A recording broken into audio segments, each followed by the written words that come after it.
Alright, so I decided to make this video because I wanted to show how you can get the most potential damage with the rapier. So starting off with our weapons, we're going to want to have Corrupted Bane, Keen, and Leeching Flurry. Leeching Flurry isn't as important, but it will help your self-sustain. So in the long run, this is a pretty important perk to have. You don't have to have it on the weapon, you could potentially have it on armor, but on the weapon it will do 47% health, and then on the armor it'll do, I think, 29%. So it's quite a big difference to have it on the weapon. And obviously Keen and Corrupted Bane being the other two, those are very important for damage. So I'd look for a similar rapier to this if you're planning on running any corrupted dungeons.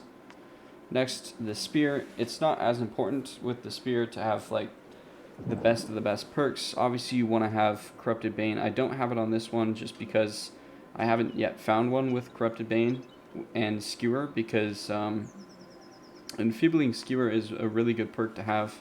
It will weaken the opponent by 44%, which is a huge amount, and this will help not only you but your teammates too. So I do recommend having that perk on your spear.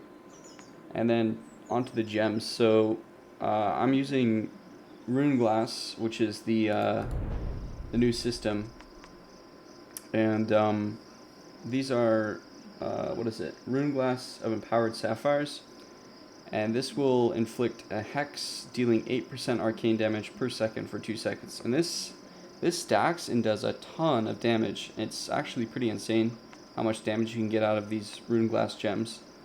So I would recommend putting these on both your spear and your rapier if you're using this combo. Obviously, when I'm talking about this build, I'm only going to be referring to my own build. There are plenty of different builds you can run with the rapier, for example. I know Tondo is an option instead of something like Riposte, but this is what I've been using. Alright, so that about covers it for the weapons. Onto the armor, you're going to want to have, for sure, Sundering Riposte. This will inflict rend for 15% for 10 seconds. Just an insane amount of damage you can get from just rending with Riposte. Obviously, this will require you to know attack patterns, because you can't really riposte if you don't know what to riposte. So that one has a bit of a skill curve to it, but if you can manage riposting as soon as that cooldown is done, you're going to just be rending all the time, which is very nice for your whole team. Next is omnidirectional evade. This one is pretty much required as well because it will increase your overall damage output. So you get 10% damage for 2 seconds.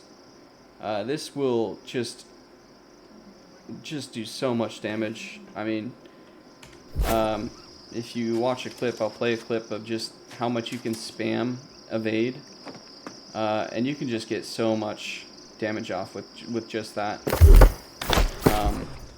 So on to the next one. This is Keen Vault Kick. This is not as important, but it's still pretty important. It will obviously increase crit chance by 19% for 5 seconds.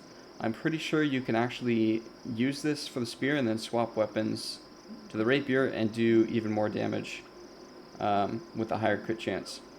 It used to be where you could get away with using this spear Fortifying Perforate and have Fortify, but that is no longer there. But with Keen Vault Kick, I'm pretty sure it still works, where you can swap weapons and you will maintain that buff.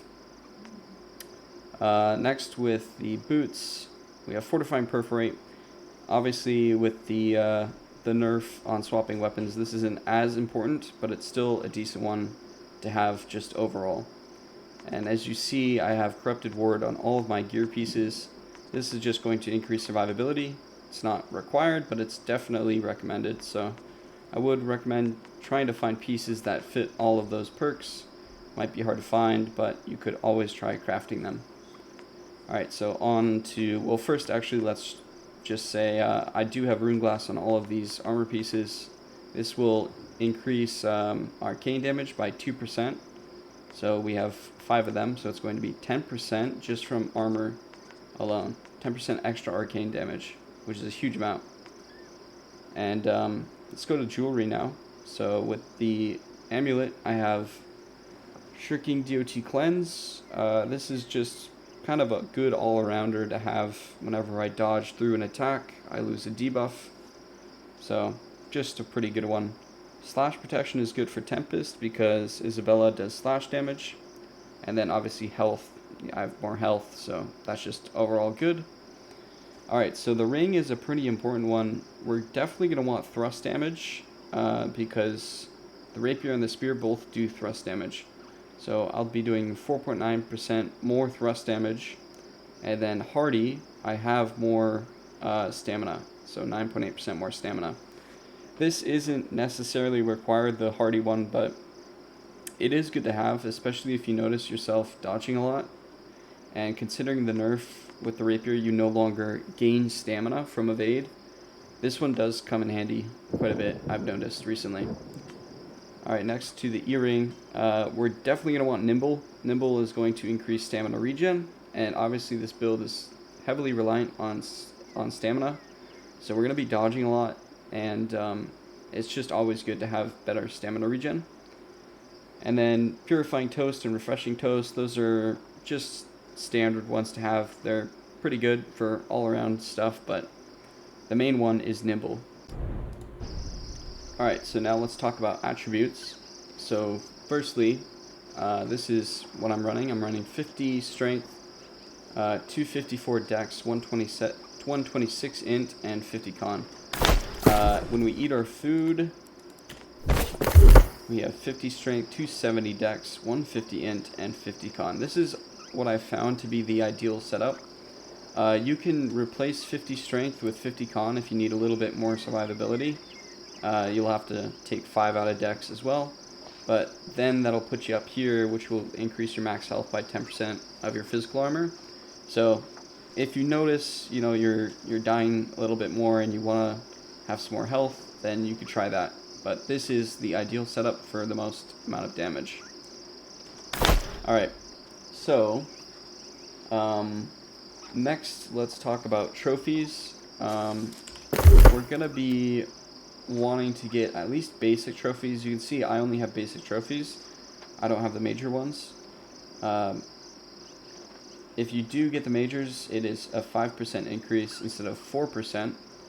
So that will increase it by 3% if you get all 3, but I mean, the major trophies are just so expensive. I want to say they're like, let's see, Major Corrupted, 42,000, yeah. So if you can afford it, by all means, go for it, but it's only going to be 3%. So in most cases, it won't necessarily be worth it. But that is up to you if you have the coin to spare. Next, let's talk about perk allocation with the rapier and the spear. So this is my build. Recently I swapped out the lasting consequence for breathe in. It is still very hard to proc breathe in, so in a lot of cases this pretty much doesn't have much value, especially because the only time this will give you value is if you're not max stamina. And even then, most cases this won't do much for you, but it is still helpful to have.